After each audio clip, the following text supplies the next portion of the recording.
à tous. Aujourd'hui, je démarre la 5e vidéo de la roue du chemin du soi, c'est-à-dire les 9 étapes afin d'accéder à votre unité en soi, à votre réalisation personnelle et spirituelle. Une rapide synthèse de ce qui s'est passé au cours de ces 4 premières étapes. Je vous ai invité donc à démarrer par un travail sur vous-même avec le transgénérationnel. Mais un transgénérationnel vu à travers donc le concept des postures karmiques. C'est-à-dire, qu'est-ce que j'ai à comprendre du choix d'incarnation de ma famille terrestre? Pourquoi cette famille et pas une autre? Un père, une mère, un lieu, un pays, une religion, un système social? Et toutes ces questions, bien sûr liées également à un travail sur les non-dits familiaux, le transfert des mémoires transgénérationnelles, hein, on parle toujours de ça, à travers les 9 postures karmiques. Ça, c'était donc première vidéo. On a vu ensuite, au cours de mon enfance et de mon jeune enfance, et jusqu'à 9 ans, comment j'ai créé une cuirasse égotique, et au-delà, un ego, qui me vient de cette vie présente, mais aussi des réjouissances, des liens aussi d'attachement par rapport à d'autres vies antérieures, à d'autres niveaux d'existence.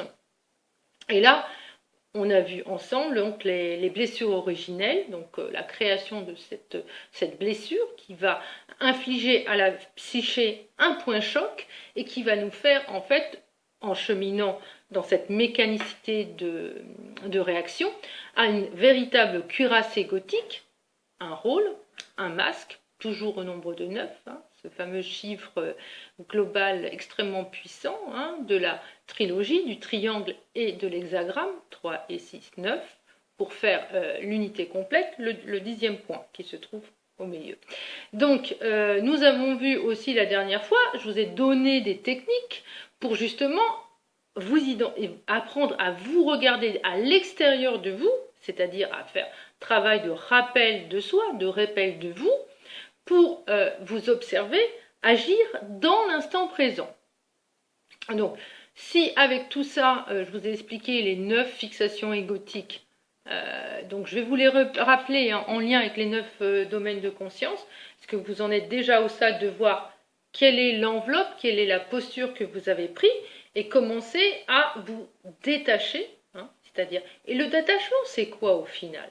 C'est d'arriver à annuler, à désagréger justement ces fameux agrégats psychiques négatifs qui constituent les différents moi, les différents sous-moi, les différentes parties qui sont discordantes et qui demandent une harmonie et une unité.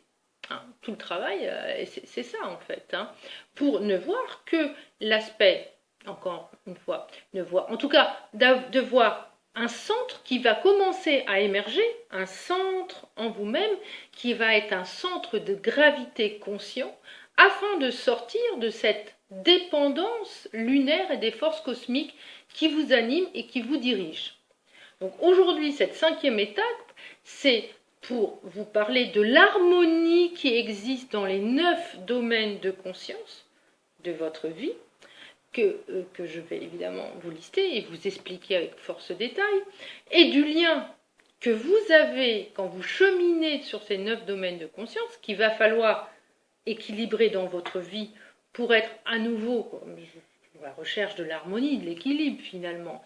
Comment vous allez pouvoir être mieux avec vous-même et de voir comment cette énergie circule autour du cercle avec la première loi dont je vais vous expliquer les raisons et quel est l'intérêt pour vous de comprendre cette loi, qui est la loi de circulation.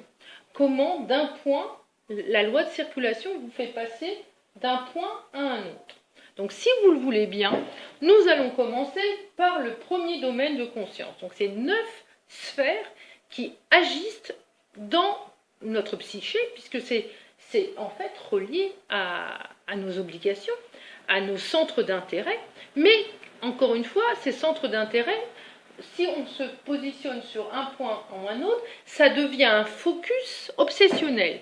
Et l'idée, c'est que ce soit pas obsessionnel, pardon, mais que ça soit intégré et que je puisse choisir de naviguer sur un centre d'intérêt, puis un autre, et puis de pouvoir me réaliser finalement dans les 9 points cruciaux pour être un être complet et conscient de qui il est, encore une fois.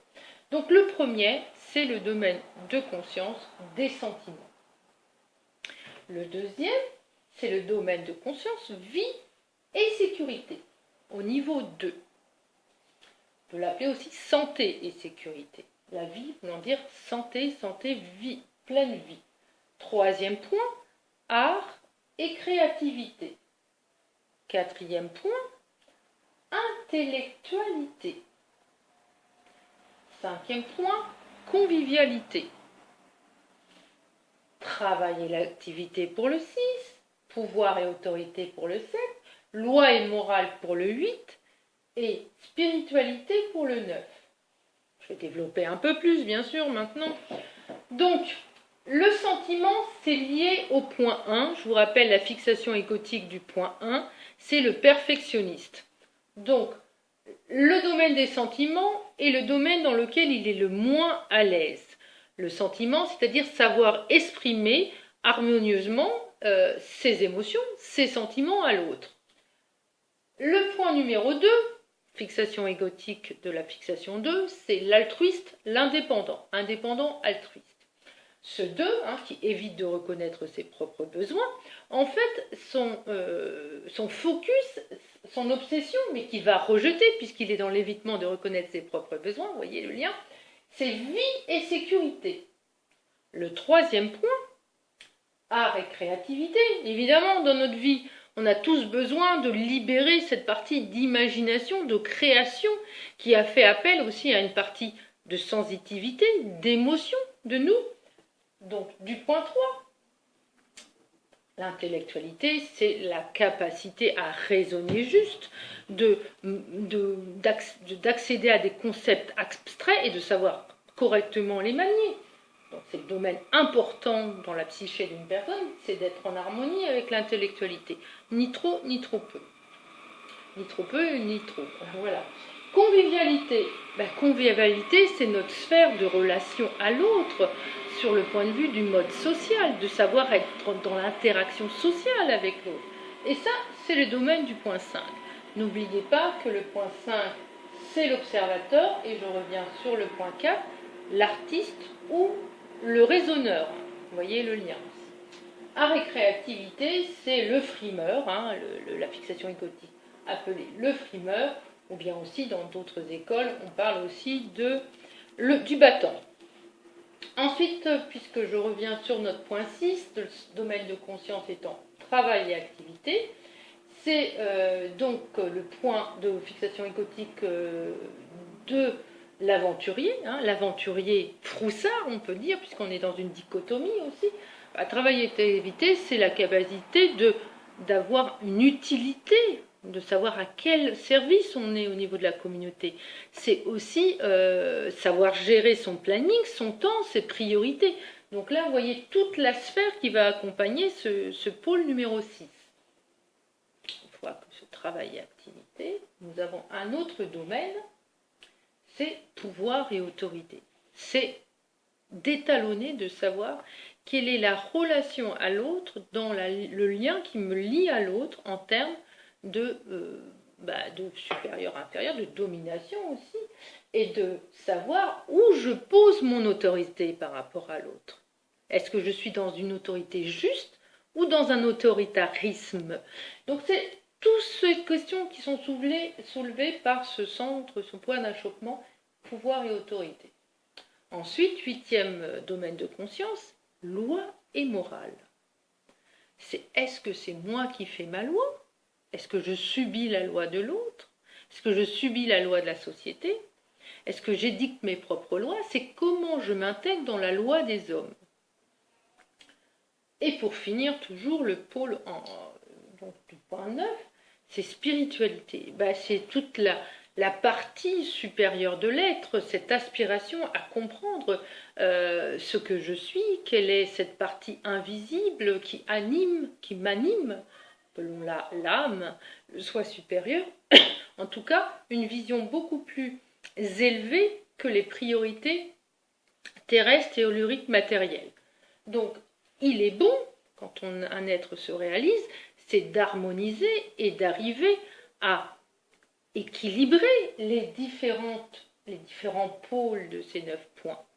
Donc il y a une loi qui est liée à ces 9 domaines de conscience. Cette approche, c'est Oscar Ichazo, donc spiritualiste, psychiatre chilien, qui a imaginé, qui a créé, qui a observé et qui a mis en exergue ces domaines de conscience. Donc dans la loi d'attraction, la loi de circulation, je vais vous la démontrer. La loi de circulation, en fait, quand on est positionné sur un point, et c'est pour ça que peuvent naître aussi certaines confusions quand on s'identifie sur une fixation principale. Certaines écoles appellent ça, si vous êtes par exemple reconnu en fixation 2, L, c'est-à-dire une L en point 1, vous voyez, c'est les points qui jouxtent juste le point numéro 2, donc 1 et 3. Et que dit, au-delà de cette connotation, ce mot L, que dit véritablement la loi de circulation?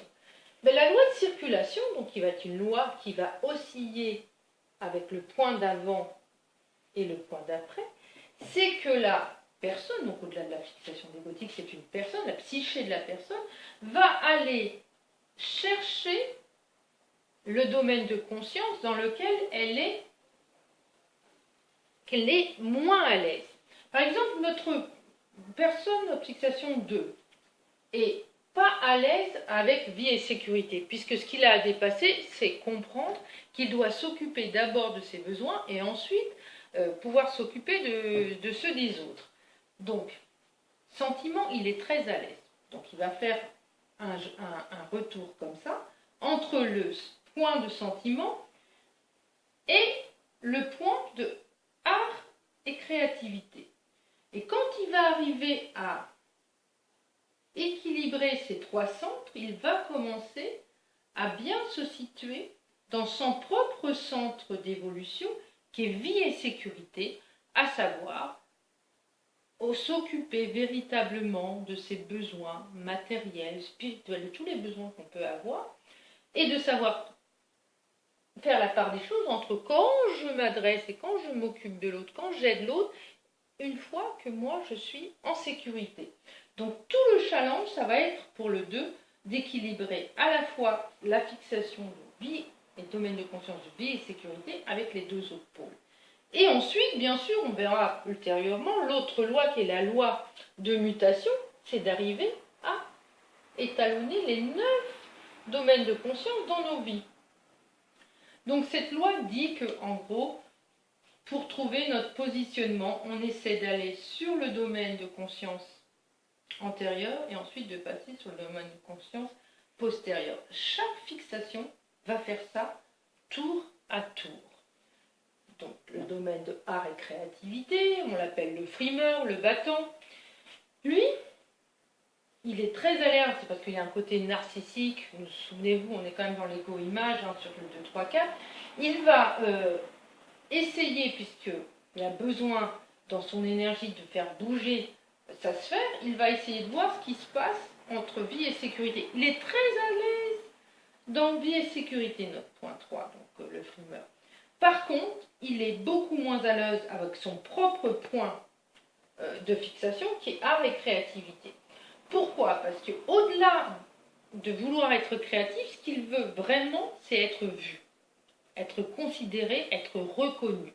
Donc, si la créativité se fait au détriment de l'efficacité, ça ne l'intéresse pas. Et une partie du chemin, en tout cas de la fixation 3, c'est d'aller harmonieusement pouvoir équilibrer, donc vie et sécurité, c'est équilibré, il a ça en lui. Mais d'aller rejoindre justement la véritable créativité et l'intellectualisation des choses. Oui, je poursuis donc avec le domaine de conscience de intellectualité. Donc la fixation égotique du raisonneur, en fait, va aller chercher donc le point d'avant sur lequel il est très à l'aise. Hein. C'est un créatif, hein, le raisonneur. On l'appelle aussi l'artiste, c'est-à-dire que ce centre émotionnel bouillonnant, ce centre émotionnel intérieur bouillonnant, qui lui permet en fait d'accéder facilement et très bien à sa sensibilité, de création justement, il va vouloir bouger et aller sur le point d'avant qu'il maîtrise encore une fois, mais ce qu'il ne maîtrise pas et ce qu'il doit améliorer dans sa vie, lui, c'est l'intellectualité juste, c'est-à-dire le raisonnement juste, sans aller jusqu'à un excès de polémique, hein, souvent c'est la faiblesse du point 4, c'est qu'il va intellectualiser, mais vouloir se justifier, vouloir toujours raisonner davantage, et de finalement perdre en fait en action. Parce que plus le point 4 va aller dans un raisonnement excessif, moins, plus ça va le bloquer pour agir et poser des actes. Quand il prend conscience de ces ondes, donc de cet ego à dépasser, à alchimiser, comme je vous l'ai encore redit en début de vidéo, c'est de donner de l'espace à cette créativité pour agir dans le monde. Car nous avons besoin du talent de l'artiste pour illuminer nos vies et illuminer en l'intérieur cette partie artistique également que nous devons tous de façon harmonieuse, équilibrée encore une fois. Donc ce jeu va se faire, voilà pour le point 4, aller sur le point 3 et puis partir sur le point 5 qui est le point de la convivialité, c'est-à-dire de l'interaction avec l'autre. Quand le point 4 arrive à harmoniser à la fois la relation à l'autre dans une interaction juste et de poser un raisonnement qui soit adapté à sa créativité, il va pouvoir poser les jalons et vraiment émerger et se réaliser et montrer au monde son œuvre en ayant le juste retour de son originalité, sans que ça soit cette ombre qui lui joue des tours. Hein. Et à chaque fois, c'est la même chose pour tous les points. Le point 5, convivialité. Donc, convivialité, c'est ce qui manque au point 5. Hein. Le point 5, c'est l'observateur. Et là, on entre dans le centre mental aussi, si on fait le lien avec le néagramme, hein, parce que c'est toujours le néagramme spirituel. Hein. On est en train de voir une autre facette de cet néagramme, qui sont les domaines de conscience, mais c'est le néagramme des domaines de conscience. Donc, la convivialité, chez le 5, c'est cette incapacité, ou disons cette difficulté à entrer en relation, surtout sur le plan émotionnel, avec l'autre. Il y a une adaptation, une grande difficulté. Souvenez-vous de ce que je vous ai dit par rapport aux fixations 5.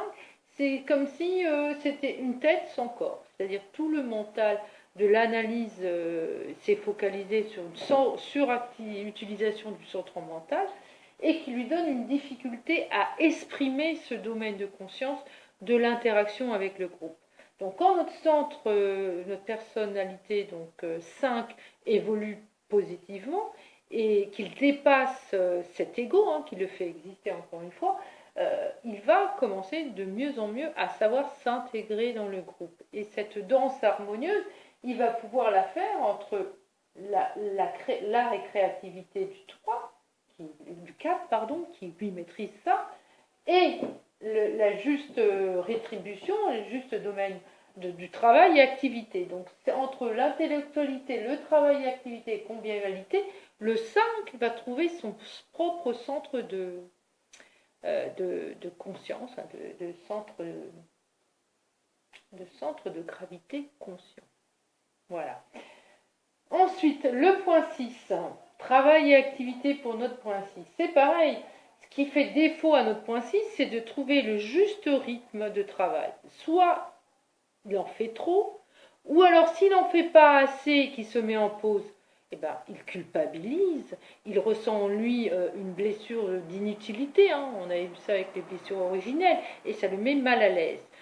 Donc il doit comprendre qu'il peut harmonieusement équilibrer ce travail et ses pauses sans que ça lui pose un problème d'harmonie. Voyez, et lui qui est très à l'aise. Notre point 6, il est très à l'aise avec la convivialité. C'est quelqu'un qui sait créer une belle énergie dans un groupe, de la sociabilité, de la cordialité, encore une fois. Hein. Notre 6, il est très, très, très fort là-dessus. On l'appelle, l'aventurier, mais aussi, bon, on est dans le centre de la peur, ne l'oublions pas. Donc quand il arrive à harmoniser à la fois donc la convivialité, donc le travail, le juste travail, avec la posture aussi de pouvoir et autorité, c'est-à-dire le lien d'altérité finalement, le juste lien, ni en dessous ni en dessous, au-dessus, il a tout gagné, ceci, il a dans son énergie intérieure trouvé sa place, sa juste place. On monte pouvoir et autorité du 7, pouvoir et autorité, domaine de conscience, je ne redis pas ce que je vous ai dit, mais trouver sa place par rapport à la hiérarchie, à la relation à l'autre, à comment je peux me situer par rapport à l'autre. Et puis n'oublions pas que la blessure originelle quand même du 7, c'est inférieur, supérieur, et en état d'infériorité. Donc cet état d'infériorité, l'ego du 7 va vouloir le combler sur une posture au contraire de supériorité. Comme j'ai souffert de ça, égotiquement je me suis construit par rapport à ça, c'est que cette difficulté de ce domaine de conscience, d'arriver à vivre cette, encore une fois, on parle d'altérité, mais cette juste place entre supérieur et intérieur. Donc, dans la loi de circulation que je suis en train de vous expliquer, notre point 7 va devoir harmoniser le travail à activité qu'il maîtrise. Lui, c'est son point fort, toujours le point d'avant et le point fort, mais pour aller sur une juste aussi considération du domaine de conscience dans sa vie, de la loi et de la morale. Ensuite, notre point 8, on est aussi au début de l'instinctif, du centre instinctif. Loi et morale pour notre 8, c'est un vrai problème. C'est là où il est le moins à l'aise, où il doit remettre aussi, de voir dans sa vie, là où il met plus de pression sur les autres, parce que c'est quelqu'un qui va pouvoir contrôler, on l'a vu dans l'écho, du contrôle, de la domination, donc de mettre la juste, de voir ce que je dis aux autres de faire, je le fais vraiment, c'est-à-dire que je ne suis pas, faites ce que je dis, mais ne faites pas ce que je fais. Donc, notre 8, quand il arrive à harmoniser un juste regard de la loi et du moral dans sa propre vie, et qu'il aspire enfin à une spiritualité juste, il va à nouveau, lui aussi, créer son centre de gravité conscient.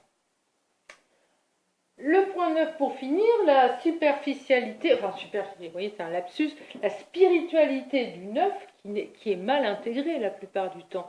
C'est quelqu'un qui aspire à comprendre le monde, à comprendre les autres, à se mettre au-dessus des contingences matérielles, mais il flotte tellement au-dessus, entre guillemets, de son corps, qu'il n'est pas assez attaché à l'ancrage que ça lui pose problème. Mais il a ce potentiel en lui. Quand il arrive à harmoniser donc loi et morale, il est bon, mais cette spiritualité dans sa vie ainsi que les sentiments, il a à nouveau tout compris, il est sur le chemin de l'évolution. Donc voilà, je vais terminer maintenant sur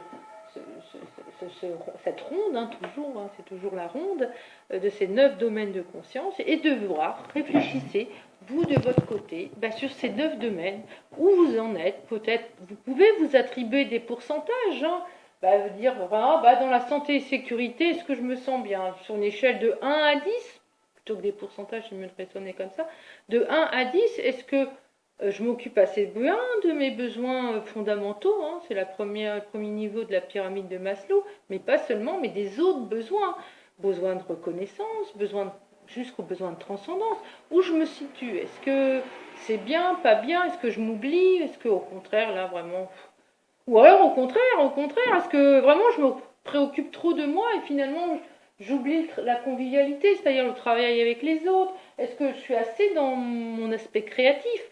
Donc tout ça, il faut voir où vous en êtes. Et puis il y a des moments de notre vie, de nos cycles, où on va donner priorité. Mais la base de ce système, c'est de bien comprendre, une fois qu'on a identifié et travaillé sur sa fixation agotique, comment le jeu de la loi de circulation se met en vie, si vous voulez, dans les situations de la vie quotidienne.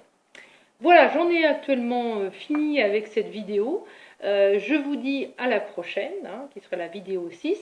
Peut-être que je ferai aussi une vidéo intermédiaire pour aborder un autre aspect de la route du chemin du soi.